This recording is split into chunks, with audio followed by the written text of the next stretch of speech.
નમસ્કાર. આંગણવાડી કેન્દ્રોમાં ફરજ બજાવતા આંગણવાડી કાર્યકર બહેનો, તેડાગર બહેનો, સ્વાગત છે આપ સૌનું આપણી આ યુટ્યુબ ચેનલ ન્યૂઝ વિથ ભાવેશમાં. તો બહેનો, આજના આંગણવાડી તાજા સમાચારની અંદર વાત કરવાના છીએ. ગુજરાત હાઈકોર્ટના ચુકાદાને ધ્યાને લઈને સરકારે આંગણવાડી બહેનોના પગાર વધારાને લઈને કરી છે મોટી જાહેરાત. તો બહેનો, શું કરી છે આ મોટી જાહેરાત તે જાણવા માટે આજના વિડીયોમાં અંત સુધી બન્યા રહેજો અને બધી જ માહિતી વ્યવસ્થિત રીતે સમજી લેજો. તો બહેનો, વાત કરીએ તો ગયા વર્ષે એટલે કે 2025માં 20 ઓગસ્ટ 2025ના રોજ ગુજરાત હાઈકોર્ટ દ્વારા એક ઐતિહાસિક ચુકાદો આપવામાં આવ્યો હતો કે આંગણવાડી બહેનોને જે હાલમાં વેતન મળી રહ્યું છે તે જીવન જીવવા પૂરતું નથી, તો તેમાં ખૂબ સારો એવો વધારો કરી આપવો.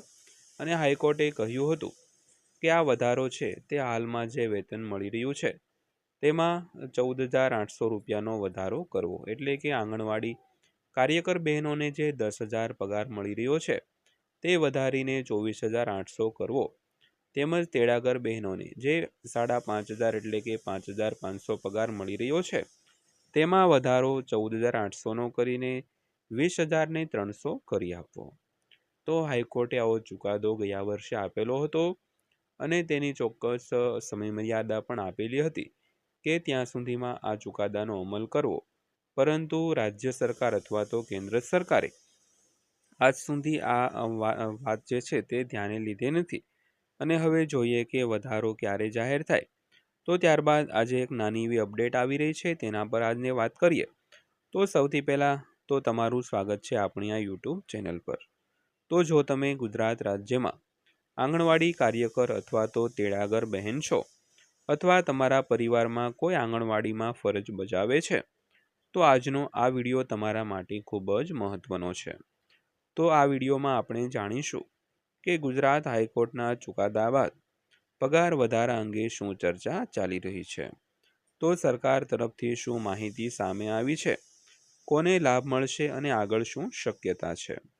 તો વિડીયો શરૂ કરતા પહેલાં જો તમે હજુ સુધી અમારી આ ચેનલને સબસ્ક્રાઈબ ન કરી હોય તો અત્યારે સબસ્ક્રાઈબ કરો અને બેલ આઇકન દબાવી દો, જેથી આવી દરેક મહત્વપૂર્ણ માહિતી તમને સૌથી પહેલાં મળે. તો શરૂ કરીએ આજનો આ વિડીયો. સૌથી પહેલાં વાત કરીએ તો ગુજરાત હાઈકોર્ટના ચુકાદાના મહત્વ વિશે.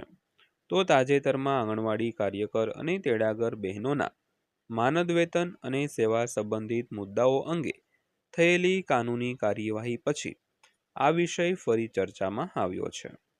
તો હાઈકોર્ટ દ્વારા કરવામાં આવેલી ટિપ્પણીઓ અને કાનૂની પ્રક્રિયાને ધ્યાનમાં રાખીને સરકાર પર આંગણવાડી બહેનોની માંગણીઓ અંગે યોગ્ય નિર્ણય લેવા દબાણ વધી રહ્યું છે.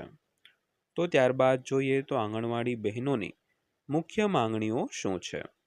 તો વર્ષોથી આંગણવાડી બહેનો નીચે મુજબની માંગણીઓ કરી રહી છે, જેમાં સૌથી પહેલાં માનદ વેતનમાં વધારો, ત્યારબાદ મોંઘવારીને અનુરૂપ ભથ્થાઓમાં સુધારો, ત્યારબાદ નિવૃત્તિ પછી વધુ સારી સહાય, ત્યારબાદ સેવા સુરક્ષા અને અન્ય સરકારી કર્મચારીઓ જેવી કેટલીક સુવિધાઓ. તો આ માંગણીઓને લઈને અનેક વખત રજૂઆતો પણ કરવામાં આવી રહી છે. ત્યારબાદ જોઈએ તો સરકાર તરફથી શું સંકેતો મળ્યા છે. તો જો સરકાર દ્વારા સત્તાવાર જાહેરાત કરવામાં આવી હોય તો તેમાં સામાન્ય રીતે નીચેના મુદ્દાઓ હોઈ શકે છે. સૌથી પહેલાં માનદ વેતનમાં વધારો, ત્યારબાદ નવી ચૂકવણીની તારીખ, ત્યારબાદ વધારાનો લાભ ક્યારથી લાગુ પડશે, ત્યારબાદ કાર્યકર અને તેડાગર માટે અલગ અલગ દર, ત્યારબાદ અન્ય ભથ્થાઓમાં ફેરફાર. તો જો હજુ સુધી સત્તાવાર આદેશ બહાર પડ્યો ન હોય તો અંતિમ નિર્ણયની રાહ જોવી જરૂરી છે બહેનો. તો આનો લાભ કોને કોને મળશે તેની વાત કરીએ. તો સરકારનો નિર્ણય અમલમાં આવે તો તેનો લાભ સામાન્ય રીતે કેટલાક નીચેના લોકોને મળી શકે છે. તેમાં છે આંગણવાડી કાર્યકર બહેનો, આંગણવાડી તેડાગર બહેનો અને નવી ભરતી થયેલા પાત્ર કર્મચારીઓ, જો સરકારના નિયમો લાગુ પડે તો. ત્યારબાદ જોઈએ તો પગાર વધારો કેમ જરૂરી માનવામાં આવે છે. તો આંગણવાડી બહેનો બાળ વિકાસ, પોષણ, રસીકરણ, ગર્ભવતી મહિલાઓની દેખરેખ અને સરકારી યોજનાઓના અમલમાં મહત્વની ભૂમિકા ભજવે છે. તો વધતી મોંઘવારીને કારણે ઘણા સમયથી માનદ વેતનમાં વધારો કરવાની માંગ ઉઠી રહી છે. તો જો સરકાર સત્તાવાર ઠરાવ જાહેર કરશે તો ત્યારબાદ વિગતવાર પરિપત્ર બહાર પડશે, જિલ્લા કચેરીઓને સૂચનાઓ આપવામાં આવશે, ત્યારબાદ વધારેલા માનદ વેતનની ચૂકવણીની પ્રક્રિયા શરૂ થશે. તો સોશિયલ મીડિયા પર ફરતા અનેક મેસેજ પર વિશ્વાસ ન કરો.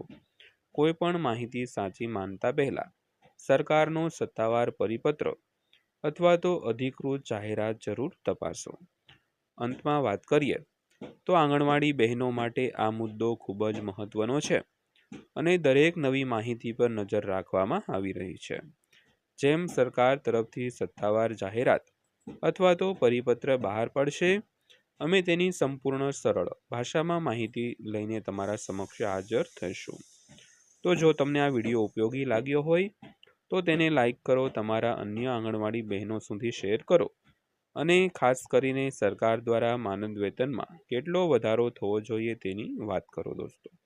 તો ફરીવાર પાછા મળીશું આવા જ એક નવા વિડીયો સાથે.